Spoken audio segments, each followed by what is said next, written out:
नमस्कार दोस्तों, आप देख रहे हैं स्टोरी ऑफ नॉलेज, एक सच्ची कहानी। हमने आपको पिछली कहानी में बताया था कि मरने से पहले इंसान को मिलते हैं ये 10 संकेत। अब हम आपको बताने जा रहे हैं कि मृत्यु के बाद 13 दिनों तक क्यों अपने घर में रहती है आत्मा। जानने के लिए हमारे चैनल को सब्सक्राइब करें व बेल आइकन को दबाना ना भूलें। तो आइए कहानी की शुरुआत करते हैं। जिस तरह जीवन एक सत्य है, ठीक इसी प्रकार मृत्यु भी एक ऐसा सत्य है जिसने इस पृथ्वी पर जन्म लिया है। उसे एक ना एक दिन अपने प्राणों की आहुति देनी पड़ती है। इस बारे में हम में से बहुत से लोगों ने कई प्रकार अपने बड़े बुजुर्गों से कहते सुना होगा कि मृत्यु के बाद मनुष्य शरीर की आत्मा 13 दिनों तक अपने घर में रहती है। मगर ऐसा क्यों? इस बारे में क्या किसी ने सोचा है? अगर नहीं, तो चलिए आज आपको इससे संबंधित जानकारी बताते हैं और जानते हैं कि आखिर क्यों मृतक शरीर की आत्मा 13 दिनों तक अपने घर में भटकती रहती है। साथ ही साथ ये भी बताएंगे कि 13 दिनों तक मृतक के नाम का पिंडदान क्यों किया जाता है।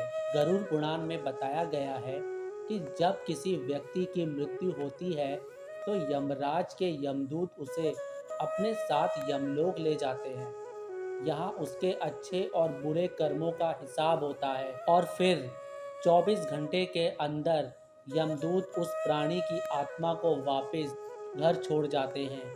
यमदूत के द्वारा आत्मा को वापस छोड़ जाने के बाद मृतक की आत्मा अपने परिजनों के बीच भटकती रहती है और अपने परिजनों को पुकारती रहती है, लेकिन उसकी आवाज़ को कोई सुन नहीं पाता।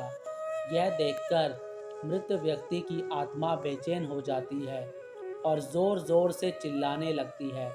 इसके बाद आत्मा अपने शरीर के अंदर प्रवेश करने की कोशिश करती है, लेकिन यमदूत के पास बंदिश होने के कारण वह मृत शरीर में प्रवेश नहीं कर पाती। इसके अलावा गरुड़ पुराण की माने तो जब यमदूत आत्मा को उसके परिजनों के पास छोड़ जाती है तो उस समय उस आत्मा में इतना बल नहीं होता कि वो यमलोक की यात्रा तय कर पाए। गरुड़ पुराण के अनुसार किसी भी मनुष्य के मृत्यु के बाद जो 10 दिनों तक मकिया जाता है उससे मृतक आत्मा के विभिन्न अंगों की रचना होती है और जो 11वें और 12वें दिन पिंडदान किया जाता है उससे मृतक आत्मा की रूपी शरीर का मांस और त्वचा का निर्माण होता है। और जब 13वें दिन 13वीं की जाती है तो उस दिन मृतक के नाम का पिंडदान किया जाता है। उसी से ही वो यमलोक तक की यात्रा तय करते हैं। अर्थात मृत्यु के बाद मृतक के नाम का जो पिंडदान किया जाता है उसी से ही आत्मा को मृत्यु लोक से यमलोक तक यात्रा करने का बल मिलता है।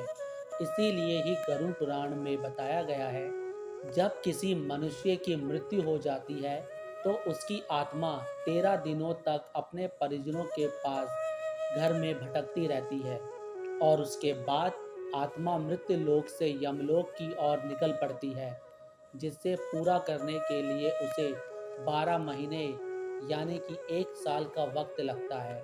इतना ही नहीं, मान्यता के अनुसार 13 दिनों तक मृत के नाम का किया गया पिंडदान उसके 1 वर्ष के भोजन के समान होता है। पिंडदान ना किया जाए तो क्या होगा? इसके अलावा बता दें, अक्सर लोगों के मन में ये सवाल भी ज़रूर आता है, अगर किसी मृत व्यक्ति के नाम का पिंडदान नहीं किया गया तो क्या होता है? तो दोस्तों, आपको बता दें कि इसका भी वर्णन गरुड़ पुराण में किया गया है। जी हाँ, जिस मृतक व्यक्ति का पिंडदान नहीं किया जाता, यमदूत उसे 13वें दिन जबरदस्ती घसीटते हुए यमलोक की ओर ले जाते हैं और मृतक व्यक्ति की आत्मा को इस दौरान काफ़ी कष्ट उठाना पड़ता है। इसीलिए हिंदू धर्म में मनुष्य की मृत्यु के बाद 13 दिनों तक पिंडदान करना आवश्यक माना गया है। इसके अलावा आपको बता दें कि 13वें दिन परिजनों के द्वारा मृतक व्यक्ति के नाम का भोजन कराया जाता है। अगर यह कर्ज लेकर किया जाए तो मृत व्यक्ति की आत्मा को शांति नहीं मिलती है। इतना ही नहीं, गरुड़ पुराण में यह भी बताया गया है कि जो व्यक्ति जीवित रहते हुए अच्छे कर्म करता है, मृत्यु के बाद उसकी आत्मा को यात्रा के दौरान यमदूत कोई कष्ट नहीं देते, और जो व्यक्ति बुरे कर्म करते हैं उसकी आत्मा को यमदूत यात्रा के दौरान कई यातनाएं देता है और आत्मा को कई कष्ट भोगने पड़ते हैं। अगर आपको हमारी कहानी अच्छी लगी तो लाइक, शेयर और कमेंट करना ना भूलें।